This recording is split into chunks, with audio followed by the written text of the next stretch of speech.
تفہیم القرآن سید ابوالعلا مودودی۔ سورہ قاف۔ نام: آغاز ہی کے حرف قاف سے ماخوذ ہے، مطلب یہ کہ وہ سورہ جس میں افتتاح حرف قاف سے ہوتا ہے۔ زمانہ نزول: کسی معتبر روایت سے یہ پتہ نہیں چلتا کہ یہ ٹھیک کس زمانے میں نازل ہوئی ہے، مگر مضامین پر غور کرنے سے محسوس ہوتا ہے کہ اس کا زمانہ نزول مکہ معظمہ کا دوسرا دور ہے، جو نبوت کے تیسرے سال سے شروع ہو کر 5ویں سال تک رہا۔ اس دور کی خصوصیات ہم سورہ انعام کے دیباچے میں بیان کر چکے ہیں۔ ان خصوصیات کے لحاظ سے اندازے سے یہ قیاس کیا جا سکتا ہے کہ یہ سورت 5ویں سال میں نازل ہوئی ہوگی، جبکہ کفار کی مخالفت اچھی خاصی شدت اختیار کر چکی تھی، مگر ابھی ظلم و ستم کا آغاز نہیں ہوا تھا۔ موضوع اور مباحث: معتبر روایات سے معلوم ہوتا ہے کہ رسول اللہ صلی اللہ علیہ وسلم اکثر عیدین کی نمازوں میں اس سورہ کی تلاوت فرمایا کرتے تھے۔ ایک خاتون ام ہشام بنت حارثہ رضی اللہ عنہا، جو حضور صلی اللہ علیہ وآلہ وسلم کی پڑوسن تھیں، بیان کرتی ہیں کہ مجھے سورہ قاف یاد ہی اس طرح ہوئی کہ میں جمعے کے خطبوں میں اکثر آپ صلی اللہ علیہ وآلہ وسلم کی زبان مبارک سے اس کو سنتی تھی۔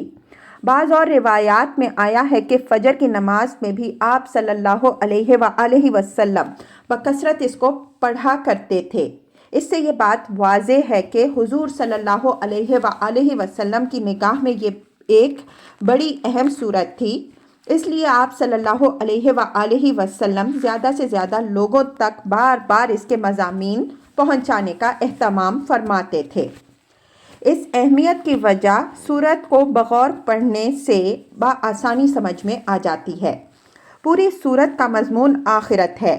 رسول اللہ صلی اللہ علیہ وآلہ وسلم نے جب مکہ معظمہ میں اپنی دعوت کا آغاز کیا تو لوگوں کو سب سے زیادہ اچنبھا آپ صلی اللہ علیہ وآلہ وسلم کی جس بات پر ہوا وہ یہ تھی کہ مرنے کے بعد انسان دوبارہ اٹھائے جائیں گے اور ان کو اپنے اعمال کا حساب دینا ہوگا۔ لوگ کہتے تھے کہ یہ تو بالکل انہونی بات ہے، عقل باور نہیں کرتی کہ ایسا ہو سکتا ہے۔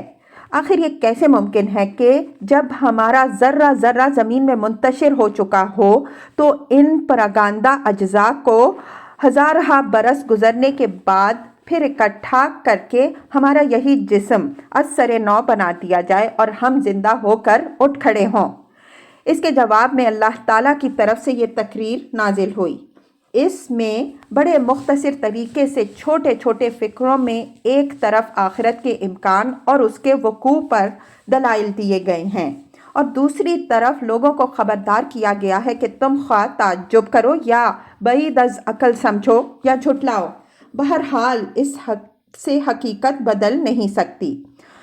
حقیقت اور قطعی اٹل حقیقت یہ ہے کہ تمہارے جسم کا ایک ایک ذرہ جو زمین میں منتشر ہوتا ہے، اس کے متعلق اللہ کو معلوم ہے کہ وہ کہاں گیا ہے اور کس حال میں کس جگہ موجود ہے۔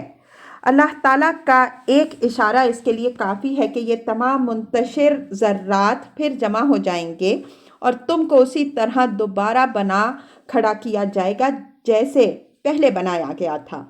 اسی طرح تمہارا یہ خیال کہ تم یہاں شتر بے مہار بنا کر چھوڑ دیے گئے ہو اور کسی کے سامنے تمہیں جواب دہی نہیں کرنی ہے، ایک غلط فہمی کے سوا کچھ نہیں ہے۔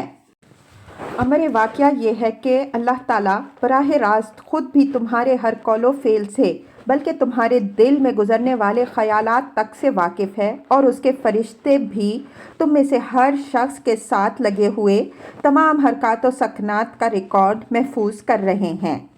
جب وقت آئے گا تو ایک پکار پر تم بالکل اسی طرح نکل کھڑے ہوگے جس طرح بارش کا ایک چھینٹا پڑتے ہی زمین سے نباتات کی کونپلیں پھوٹ نکلتی ہیں۔